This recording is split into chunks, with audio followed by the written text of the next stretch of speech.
معزز سامعین حضرات، السلام علیکم ورحمۃ اللہ وبرکاتہ۔ رمضان المبارک کا متبرک مہینہ چل رہا ہے۔ یہ خوش نصیبی ہے کہ اللہ تبارک تعالیٰ ہم لوگوں کو یہ برکت کا مہینہ پیش کیا۔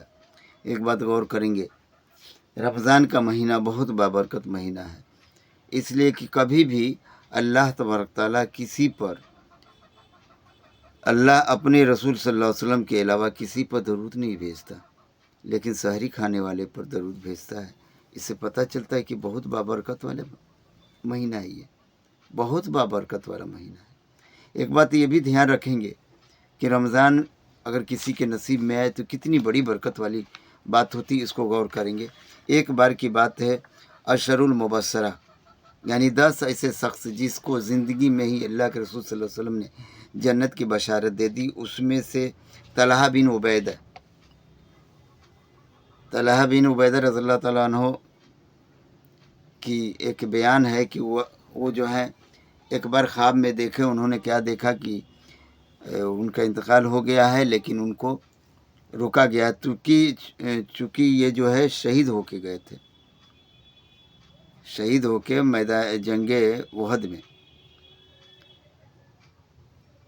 احد یا جنگ بدر میں، خیال نہیں آ رہا ابھی، تو اس میں شہید ہو کے گئے تھے۔ اور سب سے بڑی بات یہ ہے کہ ان کو جنت کے دروازے پر روک دیا گیا تھا، اور ان کے ساتھ ہی ایک ساتھی تھا جو 1 سال آگے زندہ رہا اور 1 سال آگے کے رمضان کو پایا، تو رمضان کی برکت سے اس کو پہلے بھیج دیا گیا جنت میں۔ 1 سال گزرا، نوافل پڑھی، فرائض پڑھے، بہت کچھ نیک کام کیے، اس کے بعد رمضان کا مہینہ آیا، اس میں اللہ کی طرف سے اس کے اوپر درود بھی بھیجے گئے، اس حساب سے اس کی جو ہے عظمت بڑھ گئی۔ اس سے پتہ چلتا ہے کہ واقعی رمضان کا مہینہ اگر کسی کو ملے، اگر کسی طرح کی اجرت نہ ہو تو روزہ نہ چھوڑے، روزہ رکھے، کیونکہ روزے میں بہت بڑی برکت ہے، اور روزے میں بہت بڑی مغفرت ہے، استغفار ہے۔ اگر ایسا نہیں کرتے ہیں تو پھر آپ اپنی بد نصیبی پر روئیں گے۔ وقت افطار سورج غروب ہوتے وقت کے ہیں، وقت افطار پر بیٹھ جانے چاہیے۔ اور ایک بات یہ بھی دھیان رکھنی چاہیے کہ وقت افطار کو جو بھی مانگے آدمی، جو بھی دعا کرے، اللہ تعالیٰ اس کو قبول فرماتا ہے۔ اب غور کرنے کی بات یہ ہے کہ کیا پڑھتے ہیں ہم لوگ؟ تو وقت افطار کی دعا ہے، اللہم لک صومت و بک آمنت و توکلت علی رزقک وافطرت۔ اے اللہ، میں نے روزہ رکھا، ایمان لایا، بھروسہ کیا، اور آپ کے رزق سے افطار کیا۔ یہ سنن ابو داؤد کی حدیث ہے، حدیث نمبر 2358۔ اور بعد افطار بھی پڑھی جاتی ہے، اس کو غور کریں گے۔ ذهب الظما وابطلت العروق وثبت الاجر انشاءاللہ۔ یہ جو ہے ابو داؤد کی ہی حدیث ہے، حدیث نمبر 2357۔ اس سے پہلے جو حدیث میں نے پڑھی وہ 58 ہے، اور یہ 57 ہے۔ اکثر و بیشتر افطار کے بعد اس کو پڑھا جاتا ہے، ذهب الظما وابطلت العروق وثبت الاجر انشاءاللہ۔ اور افطاری کہیں آپ کو دعوت ملے افطاری کی تو اس وقت بھی کوئی دعا پڑھی جاتی ہے، اس کے متعلق میں آگے بیان کروں گا۔ اس سے پہلے ایک بات اور غور کریں گے کہ 3 عشرہ ہوتا ہے، اول عشرہ 10 دن کا، دوم عشرہ 20واں دن، سوم عشرہ لاسٹ دن۔ تو اول عشرے میں یہ دعا پڑھی جاتی ہے، رب اغفر وارحم وانت خیر الراحمین۔ اے میرے رب، مجھے معاف فرما اور رحم فرما، اور سب سے رحم فرمانے والا تو ہے۔ تو اب غور کرتے ہیں کہ افطار کے وقت اور کیا کیا چیزیں ہوتی ہیں۔ سہیل بن سعد رضی اللہ تعالیٰ عنہ بیان فرماتے ہیں، بخاری حدیث و مسلم حدیث اور ترمذی حدیث میں ہے کہ لوگ ہمیشہ خیر میں رہیں گے۔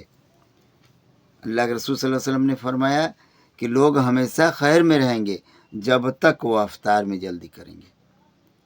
افطار میں جب تک وہ جلدی کرتے رہیں گے وہ خیر میں رہیں گے، اگر افطار میں دیر کرتے ہیں تو خیر میں نہیں رہیں گے۔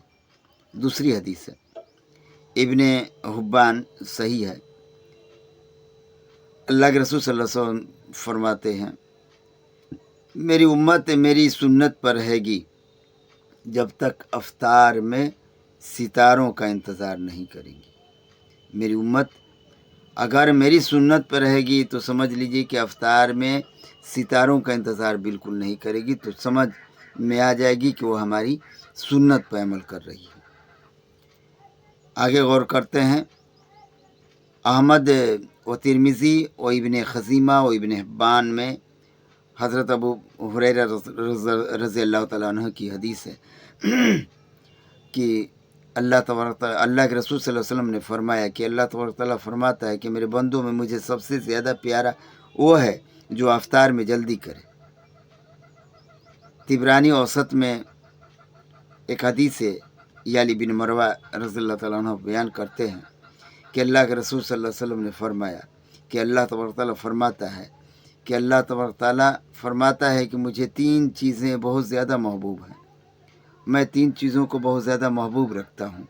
ایک وہ جو افطار میں جلدی کرے، اسے بہت زیادہ محبوب رکھتا ہوں۔ دوسرا وہ جو سحری میں تاخیر کرے۔ تیسرا وہ جو نماز میں ہاتھ پر ہاتھ رکھے، یعنی وقت پہ ہی نماز پڑھے۔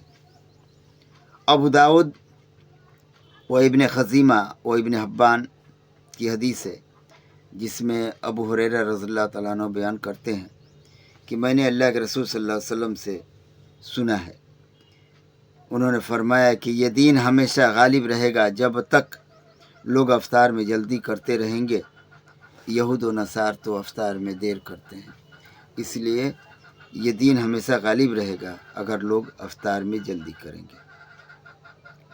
امام احمد و ابو داؤد و ترمذی و ابن حبان و ابن ماجہ اور دارمی وغیرہ میں بیان ہے کہ سلمان بن عامر رضی اللہ تعالیٰ عنہ بیان کرتے ہیں کہ میں نے اللہ کے رسول صلی اللہ علیہ وسلم سے سنا ہے کہ اللہ کے رسول صلی اللہ علیہ وسلم فرمایا کرتے تھے کہ جب تم میں کوئی روزہ افطار کرے تو کھجور یا چھہارے سے افطار کرے۔ اگر اس میں بہت بڑی برکت ہے۔ اگر نہ ملے تو پانی پی لے، کیونکہ یہ پاک کرنے والا ہوتا ہے۔ ابو داؤد اور ترمذی میں ایک حدیث ہے، حضرت انس رضی اللہ تعالیٰ عنہ بیان کرتے ہیں کہ میں نے اللہ کے رسول صلی اللہ علیہ وسلم سے سنا ہے کہ نماز سے، میں نے دیکھا بھی ہے کہ نماز سے پہلے تر کھجوروں سے روزہ افطار فرماتے تھے۔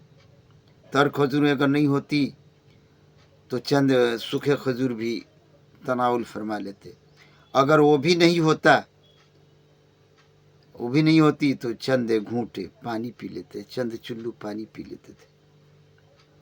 ابو داؤد کی حدیث ہے کہ اللہ کے رسول صلی اللہ علیہ وسلم اکثر افطار کے وقت یہ دعا پڑھا کرتے تھے، اللہم لک صومت وعلی رزقک افطرت، اے اللہ میں نے روزہ رکھا اور تیرے رزق سے افطار کیا۔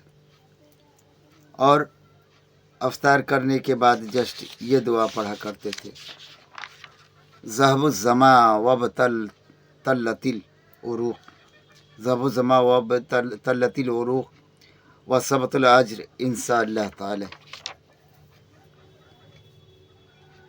ابن نسائی اور ابن خزیمہ میں حدیث ہے کہ زید بن جہنی رضی اللہ تعالیٰ عنہ فرماتے ہیں کہ اللہ کے رسول صلی اللہ علیہ وسلم نے فرمایا کہ جو روزہ دار کو روزہ افطار کرائے یا غازی کا سامان دے، اسے بھی اتنا ہی ثواب ملتا ہے جتنا روزہ دار روزہ رکھتا ہے۔ سب سے پہلی بات یہ غور کریں گے کہ اگر آپ کسی کے ہاں افطار کرتے ہیں اس وقت کیا دعا پڑھیں گے۔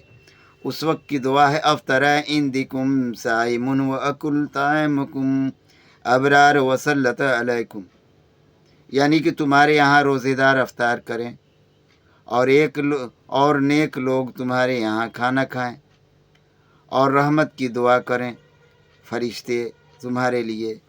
یہ دعا پڑھی جاتی ہے، ابو داؤد کی حدیث سے ہے۔ جب کسی کے ہاں دعا افطار کریں تو افطار کرانے والے کے بارے میں کچھ اور بیان ہے، اس کو غور کریں گے۔ طبرانی کبیر اور اس سے پہلے نسائی و ابن خزیمہ میں